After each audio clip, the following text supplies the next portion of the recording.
COVID-ის საწინააღმდეგო მხოლოდ ვაქცინა შეიძლება იყოს, ამბობენ ექიმები. ვაქცინაციის პროცესი მთელ მსოფლიოში მიმდინარეობს, თუმცა საშიშროება კვლავ არსებობს, რასაც ინდოეთისა და ბრაზილიის მდგომარეობაც ადასტურებს. მოსახლეობის ვაქცინაციის დადებითი მხარე ადამიანის უსაფრთხოებასთან ერთად ეკონომიკისთვის სტაბილური გარემოს შექმნა. მაგალითისთვის შეგვიძლია ისრაელი მოვიყვანოთ, სადაც მოსახლეობა ცხოვრების ჩვეულ რიტმს უბრუნდება. ვაქცინაციის პროცესის მართვისთვის მნიშვნელოვანია საზოგადოების დამოკიდებულება და თუ რამდენად აცხადებს იგი მზაობას მის მისაღებად. აღნიშნული საკითხით სპექტრი კიდევ ერთხელ დაინტერესდა და საზოგადოებრივი აზრის მოსასმეად ქუჩაში გამოკითხვა ჩაატარა. მოუძილებელია თუ კი, მაგრამ როდის არ ვიცი. მე გავიგეთე რა გავიგეთე. არ ვენდობი და არ ჭირდება მაგრამ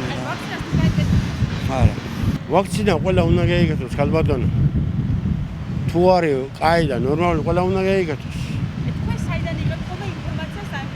საერთოდ ტელევიზია გამოდივარ, ზოგი ტელევიზიაში ლაპარაკობს, ზოგი ოპოზიცია ლაპარაკობს, ზოგი ის ლაპარაკობს, რა ვიცი, ყველა ლაპარაკობს ხალბატონო და თავრობა რას ლაპარაკობს, არ ვიცი. თქვენ თუ გაიკეთებთ ვაქცინას?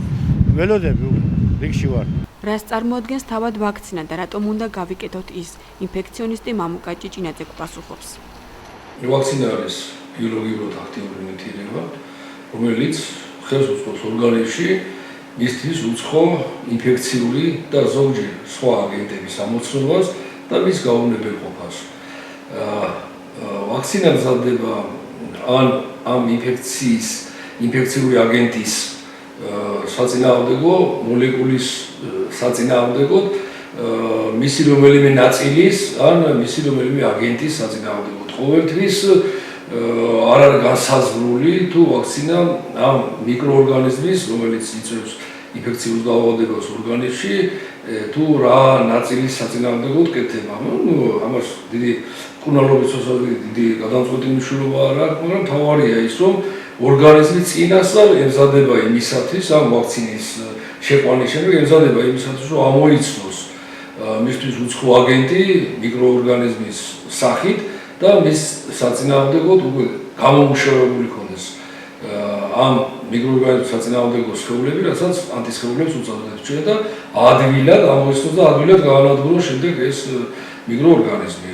საერთოდ ვაქცინის გაკეთებას ვაქცინაცია ეწოდება და ეს ძალიან მნიშვნელოვანი მომენტია კაცობრიობის ისტორიაში, რომ ჩვენ შეგვიძლია ვთქვათ, რომ ვაქცინაციით გადარჩა მსოფლიოს მოსახლეობის დიდი ნაწილი. კერძოდ რამდენიმე მაგალითს დაგესახელებთ, ისეთ დაავადებები, როგორც არის მაგალითად ყვავილი, რომელიც მოსწავლდა პრაქტიკულად შუა საუკუნეებში ევროპის კი არა მხოლოდ და მთელი მსოფლიოს მოსახლეობას. ყვავილი პრაქტიკულად ამოძირკულია, პრაქტიკულად კი აღარ არსებობს, დამარცხებულია მსოფლიო მედიცინის მიერ და ეს სწორედ ვაქცინაციის სახით მისი საშუალებით გახდა შესაძლებელი. რაც შეეხება ახალ დაავადებას COVID-ს, ეს დაავადება იმდენად ახალია, ჩვენ ახლა კი დავიღალეთ თითქოს და გვესმის ერთი წელია და ცოტა მეტი ამ დაავადების შესახებ, მაგრამ რა თქმა უნდა კაცობრიობისთვის ეს ძალიან ახალი დაავადება COVID-19.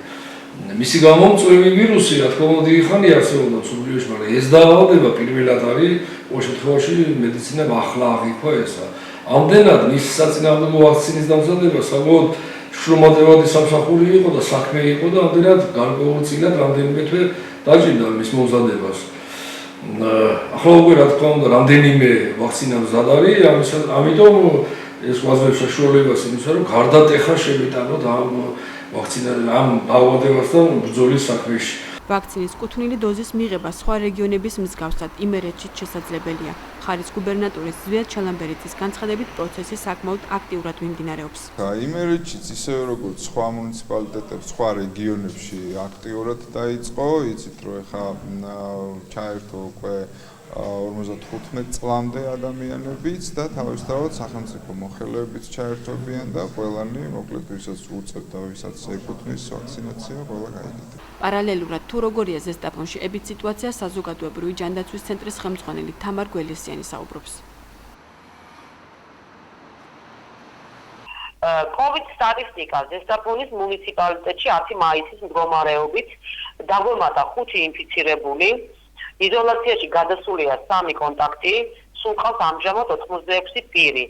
რაც შეეხება 9 მაისს იყო 7 ინფიცირებული და იზოლაციაში 10 პიროვნება გადავიდა. საერთოდ დარეგისტრირებულია 4609 COVID ინფიცირებული, გარდაცვლილი ყავს 29 და გამოჯანმრთელდა 500 კაცი. ჩვენი ყურადღება ამ ეტაპზე გამახვილებულია იმაზე, რომ ბოლო 1 კვირის განმავლობაში გამოკვეთილია 5 ოჯახური კლასტერი და თითო ოჯახიდან 5 წევრი მაინც არის დაავადებული, ამიტომ ეს საკმაოდ მნიშვნელოვანი და ძალიან შემაშფოთებელი სტატისტიკა გახლავთ. ამიტომ მინდა მივმართოთ ეს მოსახლეობას, მაქსიმალურად გაუფრთხილდეთ ერთმანეთზე, ზედმეტი თავშეყრებისაგან შეეცადონ მეტნაკლებად თავი შეიკავონ და მსგავსი ოჯახურ შეხვედრების დროსაც კი ეცადონ ერთმანეთთან გარკვეული დისტანცია დაიცვან. ცნობისთვის ამ დრომდე საქართველოში ვაქცინის მისაღებად 82991 ადამიანია დარეგისტრირებული. მოქალაქეს შესაძლებლობა აქვს მაქსიმუმ 3 ვაქცინა აირჩიოს. არსებული მონაცემებიდან ირკვევა, რომ დარეგისტრირებულთაგან უმრავლესობა უპირატესობას Pfizer-ს ანიჭებს. შემდეგ მოდის Moderna და AstraZeneca. აქვე უნდა აღინიშნოს, რომ ბოლო 24 საათში ჩატარებული ტესტირების შედეგად საქართველოს მასშტაბით კორონავირუსი 559 ადამიანს დაუდგინდა, გარდაიცვალა 24 და გამოჯანმრთელდა 1439 ადამიანი.